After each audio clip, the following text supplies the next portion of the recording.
As the sun began to set on the small town of Millfield, Indiana, a young woman named Emma made her way home from work. Emma was a bit of an oddball. She loved horror movies and anime, and was obsessed with the idea of becoming a real-life cat girl.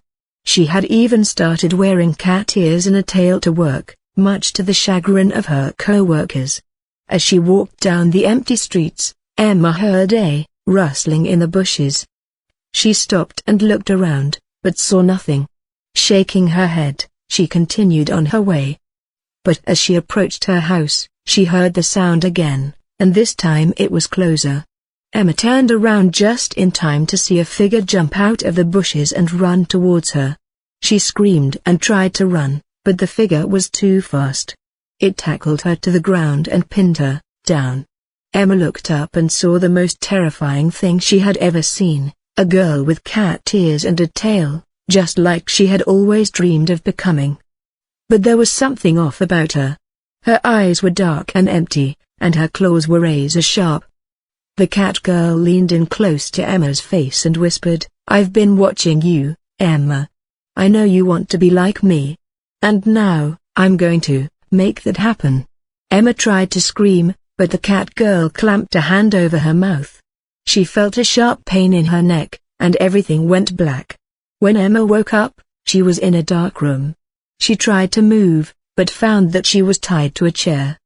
The cat girl was standing in front of her, a sinister smile on her face. "Welcome to your new life, Emma," the cat girl said. "You're going to love being a real cat girl. And don't worry, I'll take good care of you." Emma screamed and struggled against her bonds, but it was no use. She was trapped, and there was no way out. As Emma's eyes adjusted to the dim light of the room, she began to take in her surroundings. The walls were covered in posters of cat girls, and there were shelves full of cat toys and cat food. It was clear that whoever had brought her here was just as obsessed with cat girls as she was. As the cat girl, whose name was Ruby, approached her, Emma felt a strange mixture of fear and excitement. Part of her wanted to escape and go back to her normal life, but another part of her was intrigued by the idea of becoming a real cat-human hybrid. "Please let me go," Emma begged. "I won't tell anyone about this. Just please don't hurt me." Ruby shook her head. "I can't let you go, Emma. You're too important to me. I've been looking for someone like you for a long time." Emma was confused. "What do you mean? Why me?" Ruby sat down in a chair across from her and sighed. "I've always felt like I was different from everyone else. I've always felt like I didn't belong. And then I discovered cat girls. I became obsessed with the idea of becoming one, of having someone who was like me. But I could never find anyone who understood me, anyone who shared my obsession." Emma listened intently, trying to understand. "And so you kidnapped me? That's not normal, Ruby." Ruby nodded. "I know it's not. But I couldn't help myself. When I saw you walking down the street, wearing those cat ears and that tail, I knew you were the one. You were like me, Emma. And now, we can be together forever." Emma was frightened by Ruby's words, but at the same time, she felt a strange sense of kinship with her. She had always felt like an outsider, and here was someone who understood her in a way that no one else ever had. Over the next few days, Emma learned to adjust to her new life as a cat-human hybrid. Ruby took care of her, feeding her cat food and playing with her using various cat toys. Emma even found herself enjoying the attention and affection that Ruby gave her. But as time went on, Emma began to realize that she couldn't stay with Ruby forever. She missed her old life, her family and friends. And deep down, she knew that what Ruby had done was wrong. One night, as Ruby slept, Emma managed to loosen the ropes that held her to the chair. She crept out of the room and made her way to the front door. As she turned the doorknob, she felt a pang of guilt.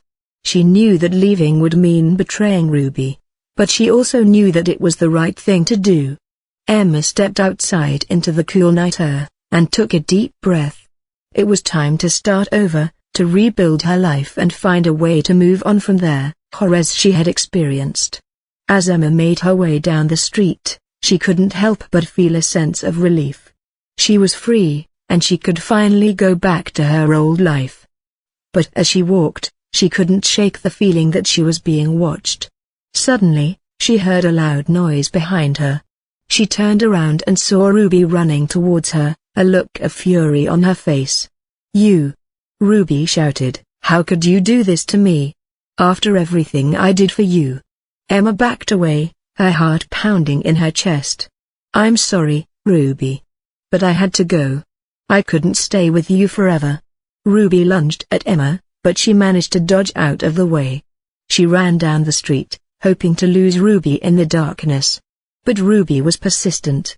She chased Emma through the deserted streets, her claws extended, and ready to strike.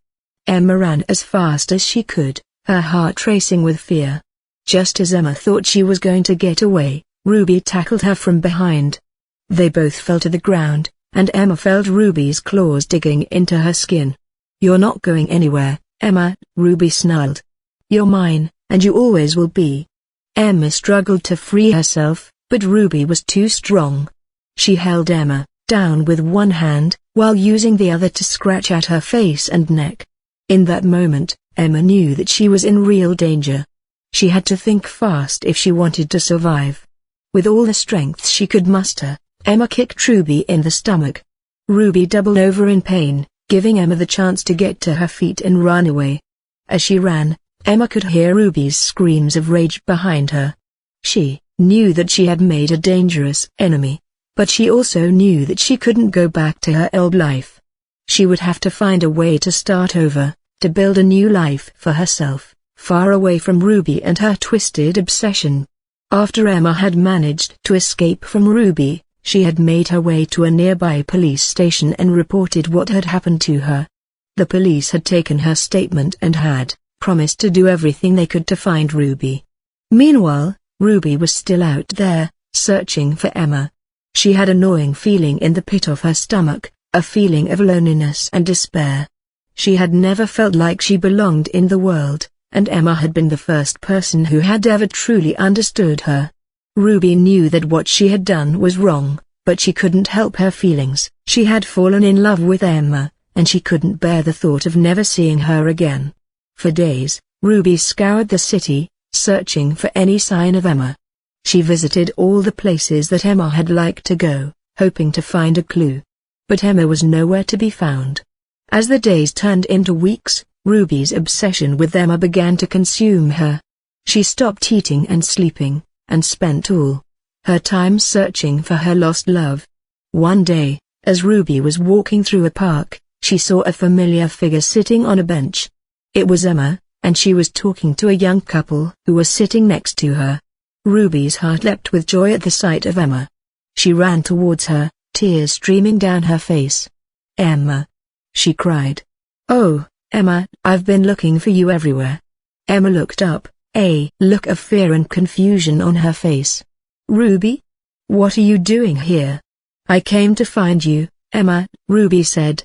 "I know that what I did was wrong, but I can't help my feelings. I love you, Emma. Please, come back to me." Emma shook her head, her eyes filled with sadness. "Ruby, I can't go back to you. What you did was wrong, and I can't just forget about it. I'm sorry, but we can't be together." Ruby's heart sank at Emma's words. She knew that Emma was right, but she couldn't bear the thought of losing her forever. As Emma got up from the bench and walked away, Ruby's heart raced as she saw Emma walking away. She couldn't bear the thought of losing her forever, so she ran after her. "Emma, wait!" Ruby called out. But Emma didn't stop. She kept walking, her eyes fixed on the road ahead. As Ruby caught up to her, she grabbed her by the arm and spun her around. Before Emma could react, Ruby pulled her close and kissed her. It was the best kiss that Emma had ever had. She could feel Ruby's lips on hers, warm and soft, and for a moment she was lost in the sensation. But then she snapped out of it. She pushed Ruby away and ran. Ruby watched as Emma disappeared into the distance, her heart breaking. She knew that she had made a mistake, but she couldn't help her feelings. Emma ran as fast as she could, her heart pounding in her chest. She was confused and scared, not knowing what to make of the kiss that Ruby had just given her. As she ran, tears streamed down her face. She didn't know what to do or where to go. All she knew was that she needed to get away from Ruby and sort out her feelings. Eventually, Emma found herself in a quiet corner of the city, away from the hustle and bustle of the streets. She sat down on a bench and let out a deep sigh. As she sat there, lost in thought, she couldn't help but think about the kiss that Ruby had given her. It had been amazing, unlike anything she had ever experienced before. But at the same time, Emma knew that what Ruby had done was wrong. She had been kidnapped and held against her will, and she couldn't just forget about that. Emma broke down in tears, her heart heavy with conflicting emotions. She didn't know what to do, or who to turn to.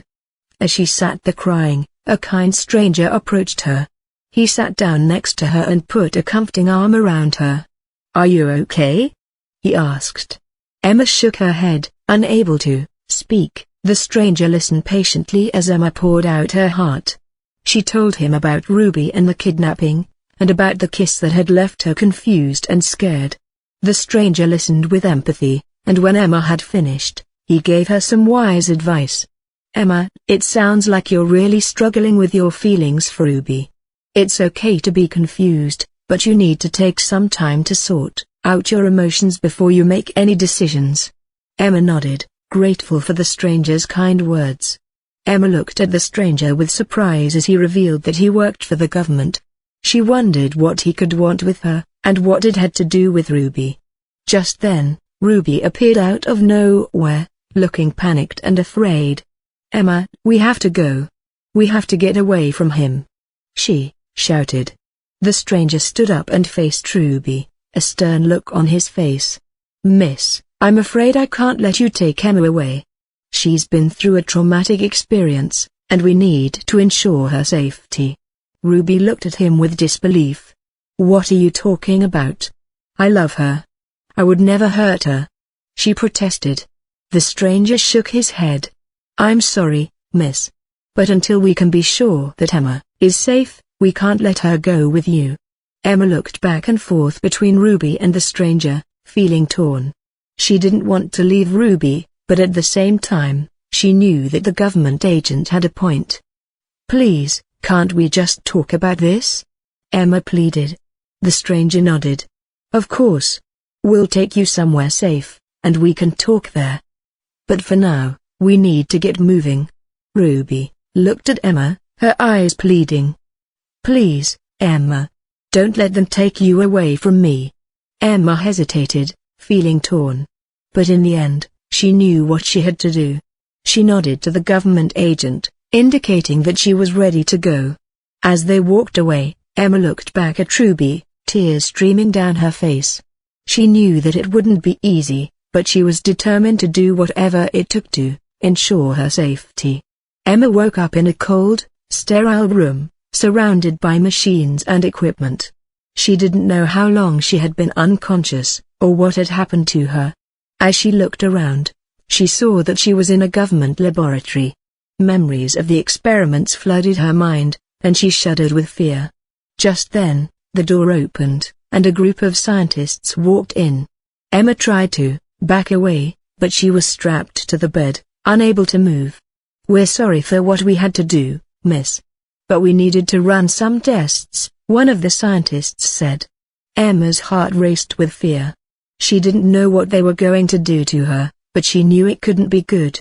Just then, the door burst open, and Ruby walked in, a look of determination on her face. "Let her go," she shouted, brandishing a weapon. The scientists looked at her in surprise, then fear. "Who are you?" one of them asked. "I'm the one who's going to save Emma," Ruby replied. With a swift motion, Ruby freed Emma from the restraints and helped her out of the laboratory. They made their way to Ruby's secret lab, where she had been working on a way to heal Emma's injuries and reverse the effects of their experiments. Over the next few weeks, Ruby worked tirelessly to heal Emma, using all the resources and knowledge at her disposal. Emma was amazed at Ruby's dedication and love, and knew that she had made the right choice in coming back to her. As Emma recovered, she began to feel stronger and more like herself. She also began to realize that her feelings for Ruby were more than just a passing attraction. She was in love with her, and she knew that she wanted to spend the rest of her life with her. One day, Emma decided to tell Ruby how she felt. She took her to a secluded spot in the woods, where they could be alone. "Ruby, I don't know how to say this, but I love you," Emma said, looking into Ruby's eyes. Ruby's face lit up with joy. "I love you too, Emma. I always have." The two embraced, their love for each other filling their hearts with happiness and hope. They knew that their journey would not be easy, but they also knew that they had each other, and that was all they needed. As Emma and Ruby lay together in the woods, Emma felt a surge of desire wash over her. She had never felt so alive, so free, so in love. Slowly, she began to transform into her cat form, her fur shimmering in the sunlight. Ruby looked at her in amazement, marveling at the beauty of the creature before her. As Emma nuzzled up against Ruby, she felt a deep longing for her touch. She gently rolled Ruby onto her stomach and pushed her head down to hers, kissing her passionately. Ruby moaned with pleasure, her body responding to Emma's touch. They continued to kiss, their love for each other growing stronger with each passing moment. As the sun began to set, they lay together, entwined in each other's arms. They knew that they had found something special, something rare and precious. And they knew that they would always be together, no matter what the future might hold. For they were two halves of the same soul, two beings joined in love and passion, forever intertwined. As the night fell, Emma and Ruby found a cozy spot in the woods, away from the prying eyes of the world. They spread out a blanket and lit a small fire, and sat down together, their eyes locked in a passionate gaze. As they sipped on sweet honey, their hands began to explore each other's bodies, touching and caressing every inch of skin. The warmth of their love filled the air, making the night even more magical. Emma's purring intensified as Ruby's fingers ran through her fur, sending shivers down her spine. They embraced each other tightly, their bodies merging into one, as they made love under the starry sky. Their moans and sighs filled the air, echoing through the woods, as they moved together in perfect harmony. The sweet smell of honey mixed with the scent of their love, creating an intoxicating aroma that filled their senses. As they collapsed onto the blanket, exhausted from their passion, they held each other close, their bodies entwined. They knew that their love was true, that nothing could ever come between them. And as the moon rose high in the sky, they drifted off to sleep, wrapped in each other's arms, dreaming of the bright future that lay ahead of them. As the sun rose the next morning, Emma and Ruby woke up to a new day, a new beginning. They knew that their love was not just a fleeting passion, but a deep and abiding connection that would last a lifetime. Together, they set out on a new adventure, exploring the world and discovering new joys and pleasures along the way. They faced challenges and obstacles, but they knew that they could overcome anything as long as they had each other. Years passed, and their love only grew stronger with each passing day. They created a life together, filled with happiness, love, and adventure. They shared their passions and dreams, supporting each other through thick and thin. And as they grew old together, they looked back on their journey with joy and contentment, knowing that they had found true love in each other's arms. As they closed their eyes for the last time, they knew that their love